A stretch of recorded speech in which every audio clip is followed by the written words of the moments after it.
आर्थिक न्याय संस्थान के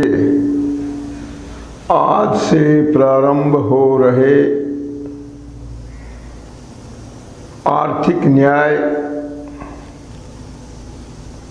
यूट्यूब चैनल के प्रारंभ के अवसर पर मैं अपने सभी देशवासियों और मानवता के प्रति अटूट निष्ठा रखने वाले सभी महानुभावों को सादर प्रणाम करता हूँ। जैसा कि नाम से ही स्पष्ट है, आज समाज की गंभीर स्थितियों को देखते हुए हमें अपने इस चैनल की शुरुआत करने की अत्यंत आवश्यकता बहुत समय पहले से ही महसूस हो रही थी, जिसे हम आज से प्रारंभ कर रहे हैं। इसमें कई कमियां हो सकती हैं, जिन्हें हम धीरे धीरे समझते हुए आगे बढ़ेंगे और समाज में आर्थिक न्याय की स्थापना के लिए एक शांति प्रिय जन जागरण के उद्देश्य को पूरा करेंगे। वैसे तो अर्थशास्त्र बहुत विशाल शास्त्र है, लेकिन दुर्भाग्य की बात यह है कि पूरी दुनिया में इसकी अनेक विचारधाराएं होते हुए भी कोई भी ऐसी विचारधारा समाज के सामने नहीं आ पाई है जो समाज में वास्तविक तौर पर जनता की आकांक्षाओं को पूरा कर सके। और आप भी यह देखते हैं कि समाज में भारी आर्थिक असमानता है। मुट्ठी भर लोगों के पास समाज की सारी संपत्ति इकट्ठी हो गई है और समाज का विशाल भाग गंभीर आर्थिक अभाव, गरीबी, बेरोजगारी, शोषण, अन्याय, अत्याचार, अपमान, उपेक्षा और दुर्दशा का जीवन जी रहा है। इस भयानक आर्थिक विषमता ने समाज के सारे ढांचे को इतना विकृत कर दिया है कि अपना सब कुछ गंवाकर लोग अपने सुखी जीवन की आशा छोड़ बैठे हैं और इसके कारण समाज में छल प्रपंच, धोखा, विश्वासघात और अनेक प्रकार की बुराइयां हर व्यक्ति के जीवन को असंभव सरीखा बना रही हैं। हम चाहते हैं अर्थशास्त्र की वह विचारधारा समाज में मजबूती के साथ सामने आए, जिससे हर व्यक्ति का जीवन जन्म से लेकर मृत्यु तक पूरी तरह सुरक्षित हो, वह पूरी तरह अभाव मुक्त हो और पूरी तरह आत्मनिर्भर भी हो।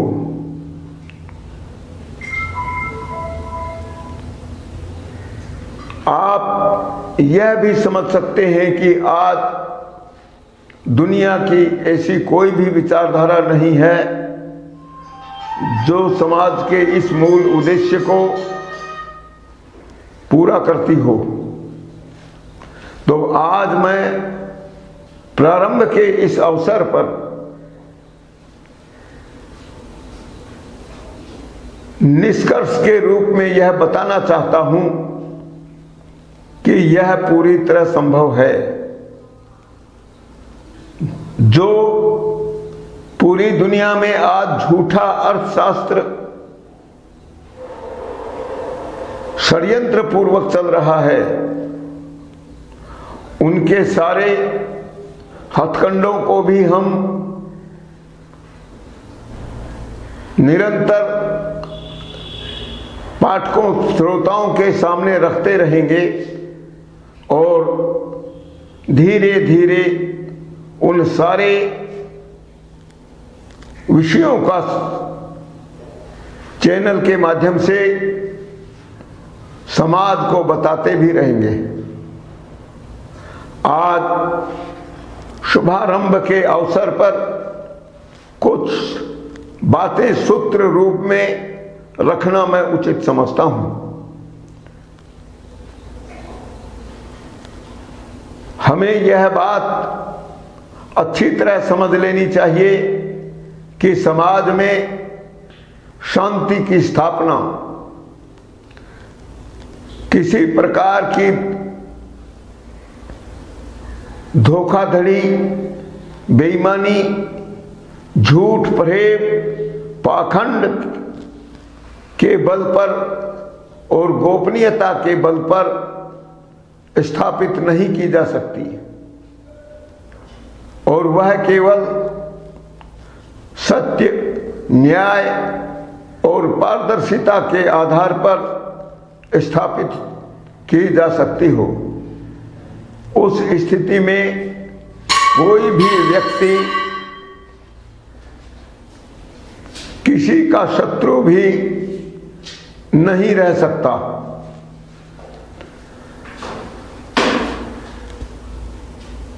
हमारा सूत्र यह है कि सारे प्राकृतिक संसाधनों पर सबका समान जन्मसिद्ध अधिकार होता है। न्याय की दृष्टि से ना तो किसी का अधिकार कम होता है और ना ही अधिक। इसलिए केवल औसत संपत्ति अधिकार ही न्याय का सूत्र है। इसलिए एक व्यक्ति औसत सीमा तक संपत्ति रखने का जन्मसिद्ध अधिकार लेकर पैदा होता है और उसी के बल पर अपना भय मुक्त, अभाव मुक्त और स्वावलंबन के साथ सुख शांति का जीवन जी सकता है। इसलिए औसत सीमा से अधिक संपत्ति का स्वामी किसी भी व्यक्ति को नहीं माना जा सकता और इसीलिए औसत से अधिक संपत्ति रखने वाला कोई भी व्यक्ति अधिक संपत्ति का मालिक नहीं, समाज का कर्जदार होता है और कर्जदार से ऋण लिया जाना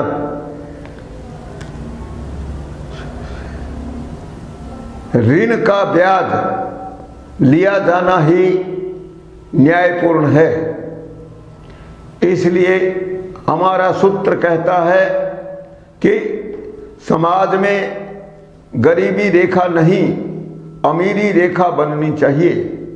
और अमीरी रेखा औसत संपत्ति अधिकार ही है, और इससे ज्यादा संपत्ति पर ब्याज की दर से संपत्ति कर लगना चाहिए, और उसी में से सरकार के बजट का खर्च काटने पर शेष बची राशि को शुद्ध लाभ मानते हुए देश के सारे नागरिकों में बिना किसी भेदभाव के निरंतर वितरित होते रहना चाहिए। यदि यह न्यायपूर्ण अधिकार समाज के सभी लोगों में निरंतर इसी प्रकार वितरित होता रहे तो कोई भी व्यक्ति भय, अभाव, असंतोष या किसी भी प्रकार से अपने आप को उपेक्षित और अपमानित नहीं महसूस करेगा, और सबका जीवन पूरी तरह सुख शांति के साथ व्यतीत होगा।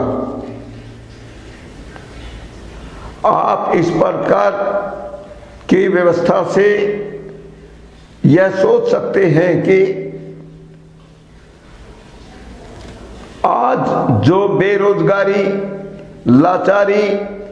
टकराव, असंतोष, शत्रुता और विश्वासघात की स्थिति बन रही है, उसका मूल कारण यही है, और इसी के कारण पूरा समाज गंभीर गरीबी और अपराधों का शिकार हो रहा है। लेकिन यदि इस प्रकार का न्यायपूर्ण वितरण समाज में निरंतर होता रहे तो आज की स्थिति में मैं अपने पूरे लंबे अध्ययन और शोध के अनुसार विश्वास के साथ कह सकता हूं कि बिना किसी भेदभाव के देश के हर नागरिक को जन्म से मृत्यु तक 10,000 रुपये प्रति माह प्रत्येक व्यक्ति को बहुत सरलता के साथ और सम्मान के साथ निरंतर दिए जा सकते हैं, और हर व्यक्ति की सारी परेशानियों को आराम से दूर किया जा सकता है। और यह बात समझने की है कि यह किसी भी प्रकार की हराम की कमाई नहीं, यह किसी की भीख नहीं, और किसी की सहायता या सहानुभूति का भी इससे कोई संबंध नहीं है, बल्कि यह वितरण पूरी तरह न्यायपूर्ण है, और इसके लिए किसी भी कारण से कोई व्यक्ति अभाव, अन्याय आदि का शिकार नहीं हो सकता। मेरा सभी श्रोताओं से विनम्र निवेदन है कि आज के इस सूत्र को बहुत सावधानी और सतर्कता के साथ आप विचार करें, और इस संबंध में जो भी जटिल से जटिल प्रश्न आपके मन में आते हैं उन्हें भी चर्चा के माध्यम से हम अपने गंभीर विचार विमर्श का विषय बनाएंगे और आपकी सारी शंकाओं का समाधान करने का पूरा प्रयास करेंगे और आपका स्नेह भी हमें इसी विश्वास के साथ निरंतर मिलता रहेगा और हम मानवता के प्रति जो हमारा कर्तव्य है उसे पूरा करने में अवश्य सफल होंगे। आशा है आपको आज का यह वक्तव्य जरूर पसंद आया होगा और अंतिम रूप से आज मैं यह कहते हुए कि केवल औसत सीमा से अधिक संपत्ति पर संपत्ति कर लगाकर पूरे समाज को आत्मनिर्भर बनाया जा सकता है और दूसरे सभी करों के बोझ से भी सबको मुक्ति मिल सकती है। आशा है आज का यह वक्तव्य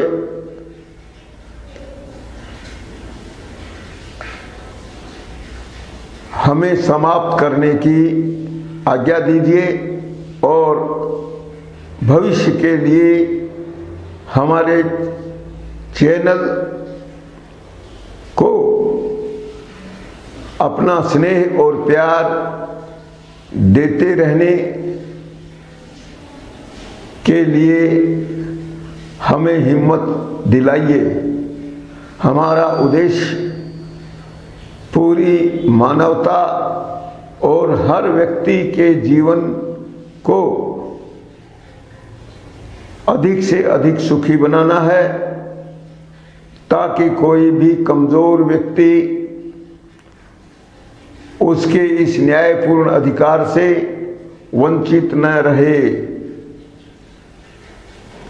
सभी बंधुओं को मेरा सादर नमस्कार और मानवता के प्रति अपने